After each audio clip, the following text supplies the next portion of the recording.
జై శ్రీరామ్. శ్రీమాత్రే నమః. శ్రీ గురుభ్యో నమః. 2024 సంవత్సరం ఏప్రిల్ నెలలో ద్వాదశ రాశుల వారికి గోచర ఫలితాలు. ఈ ఏప్రిల్ మాసంలో గోచర గ్రహస్థితులు గురు భగవానుడు మేషరాశిలో సంచారం, బుధుడు కూడా మేషరాశిలోనే సంచారం చేస్తూ ఉన్నారు. ఏప్రిల్ 2వ తారీఖు నుంచి బుధుడు వక్రగమనంలోకి వెళ్తారు. 26వ తారీఖు వరకు కూడా ఆయన వక్రగమనం అలానే కొనసాగుతుంది. కేతు భగవానుడు కన్యా రాశిలో సంచారము, కుంభరాశిలో ఉన్న కుజశనులు సంచారం అలానే సాగుతుంది. కుజుడు 23వ తారీఖు వరకు కూడా కుంభరాశిలో సంచారం చేసి 24 నుంచి కుంభరాశి నుంచి మీనరాశిలోకి ఆయన పాదం మోపుతున్నారు. శుక్ర భగవానుడు మీనరాశిలో సంచారం చేస్తూ ఉన్నారు. 25వ తారీఖు నుంచి ఆయన మీనరాశి నుంచి మేషరాశిలోకి ఆయన రాబోతున్నారు. సూర్యనారాయణమూర్తి మీనరాశిలో సంచారం జరుగుతూ ఉంది. ఆయన 14వ తారీఖు నుంచి మీనరాశిలోంచి ఆయన ఉచ్చస్థానమైన మేషరాశిలోకి ఆయన అడుగు పెట్టబోతూ ఉన్నారు. రాహు భగవానుడు మీనరాశిలో సంచారం చేస్తూ ఉన్నారు. ఈ గోచర గ్రహస్థితుల రీత్యా ఈ మాసము ఏప్రిల్ నెల మొత్తం కూడా ద్వాదశ రాశుల వాళ్ళకి ఎలా ఉండబోతుంది.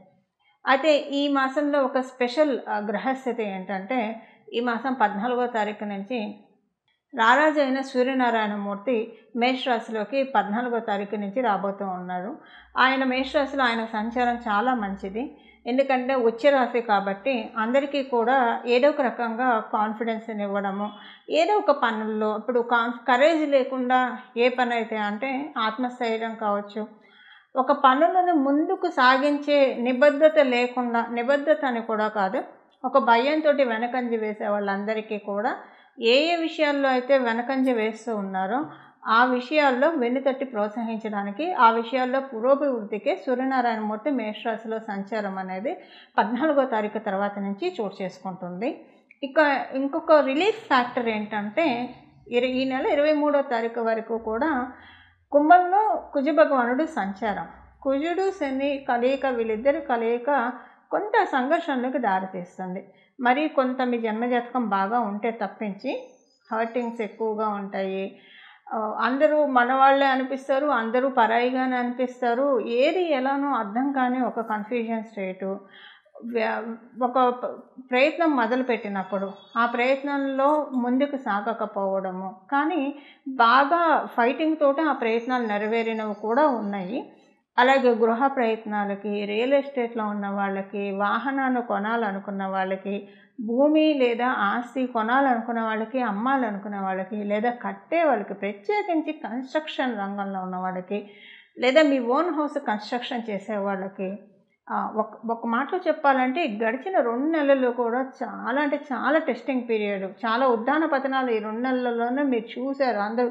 అంటే కన్స్ట్రక్షన్లో ఉన్న వాళ్ళందరూ, మీ ఓన్ హౌస్ కన్స్ట్రక్షన్ చేసేవాళ్ళు కావచ్చు, జనరల్గా కన్స్ట్రక్షన్ రంగంలో ఉన్న వాళ్ళందరూ కూడా, రియల్ ఎస్టేట్ వ్యాపారం చేసే వాళ్ళందరూ కూడా ఇవన్నీ చూశారు. మీరు ప్రాపర్టీ కాదు, ఒక వెహికల్ కొనాలనుకున్నా కూడా కొన్న తర్వాత ఒకవేళ మీ గ్రహబలం బాగా ఉండి కొన్నారే అనుకోండి, కొన్న తర్వాత అరే ఇప్పుడు ఈ వెహికల్ ఎందుకు తీసుకున్నాయి, తీసిన దగ్గర నుంచి ఏదో ఒక గొడవలే వస్తున్నాయి, ఏం మనశ్శాంతిగా లేదు అని అనుకోవడం, ఇలాంటివన్నీ కూడా.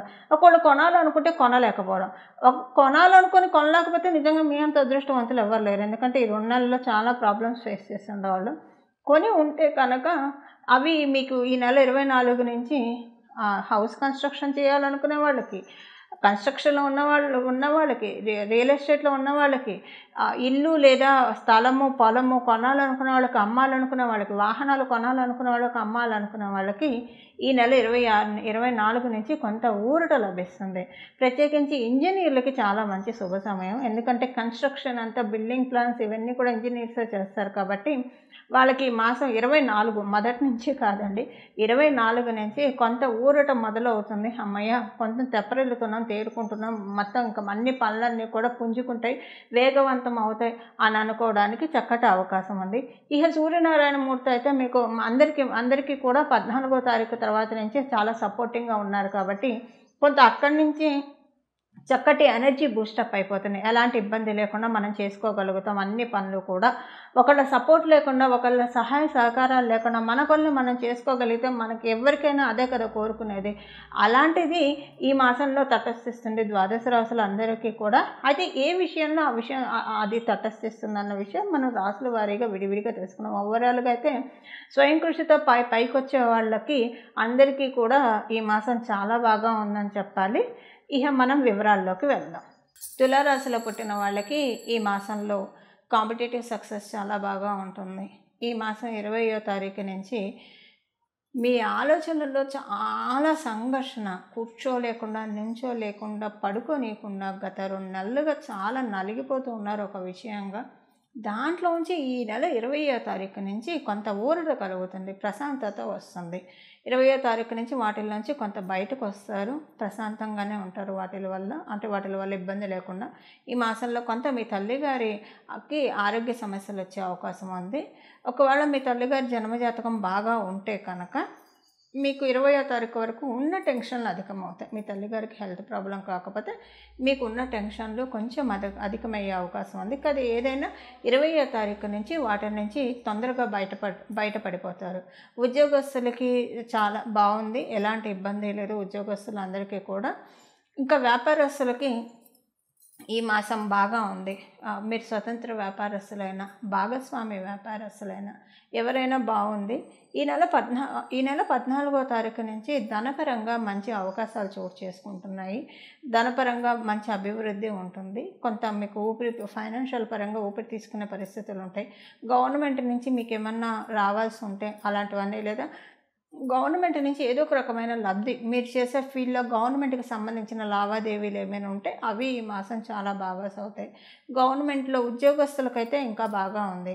ఒకవేళ మీ ఇంట్లో వాళ్ళకైనా సరే, ఒకవేళ మీరు విద్యార్థినులు అయితే కనుక ఇంట్లో వాళ్ళకి ఆదాయపరంగా బాగా ఉంటుంది. అంటే మీ తల్లిగారికి, మీ తండ్రి గారికి కావచ్చు, ఎవరైతే వర్కింగ్గా మీ ఇంట్లో వాళ్ళకి ఆదాయపరంగా చాలా బాగా ఉంటుంది ఈ మాసము. మీరే కనుక ఆదాయంలో అంటే సంపాదించేవారైతే కనుక ఆదాయపరంగా మీకు బాగా ఉంటుంది. మీ పై అధికారుల నుంచి చక్కటి గుర్తింపు వస్తుంది, ప్రశాంతంగా అనిపిస్తుంది. చేసిన శ్రమకి తగ్గ గుర్తింపు రావడం ప్రశాంతతనిస్తుంది. కొత్తగా గుర్తింపు అనే కాకుండా దానికి తగ్గట్టు వాళ్ళు కొంత అప్రిషియేట్ చేయడం, మిమ్మల్ని ప్రోత్సహించడం, ఇవన్నీ కూడా మీకు చాలా సంతోషాన్ని ఇస్తాయి. వ్యాపారస్తులకి వ్యాపారంలో వచ్చిన డోకా ఏం లేదు, వ్యాపారంలో బాగా సాగుతుంది. కొన్ని మంచి ఫైనాన్షియల్ ట్రాన్సాక్షన్స్ కూడా చోటు చేసుకుంటాయి. ఏదేమైనా ఈ నెల 20వ తారీఖు నుంచి మీకున్న చాలా కన్ఫ్యూజన్స్ నుంచి క్లారిటీ వస్తుంది. మీకు కొంత ఆధ్యాత్మికత వైపు మీకు తెలియకుండానే మీరు మగ్గు చూపి మీకు మీరు ప్రశాంతతని తెచ్చుకునే విధంగా ఈ మాసం ఉన్న గోచర గ్రహస్థితులు పనిచేస్తూ ఉన్నాయి. ఇవి ఈ మాసం యొక్క గోచర గ్రహస్థితుల ఫలితాలు తులారాశిలో పుట్టిన వాళ్ళందరికీ కూడా. చూశారు కదండి ఈ మాసం మీ రాశి యొక్క ఫలితాలు. ఇప్పుడు మనం చేసుకోవాల్సిన పరిహారం చూద్దాం. కుజశనుల కలయిక ఆ సంఘర్షణ నుంచి ఈ నెల 24వ తారీఖు నుంచి బయటికి రాబోతూ ఉన్నాం మనం అందరం కూడా. అందువల్ల ద్వాదశ రాశుల వాళ్ళు కూడా ఒక రకంగా కుజశనుల కలయిక ఇబ్బంది పెట్టినా కూడా మనల్ని చాలా స్ట్రాంగ్ కూడా చేస్తాయి, మానసికంగా దృఢంగా చేస్తాయి. శారీరకంగా ఇబ్బందులు ఉంటే ఇబ్బందులు పెట్టినా దృఢంగా చేస్తారు. అంటే ఒక కషాయం ఇస్తే కానీ పసరమందు తిని అది చేదుగా ఉన్న తింటేనే కదా వ్యాధి అంతా నయమయ్యేది. ఒక రకంగా ఆ జబ్బు నయమయ్యే ప్రక్రియలోనే మనం అందరం ఉన్నాము. కాకపోతే కొంచెం ఆ ప్రాసెస్ హార్డ్గా ఉంటుంది.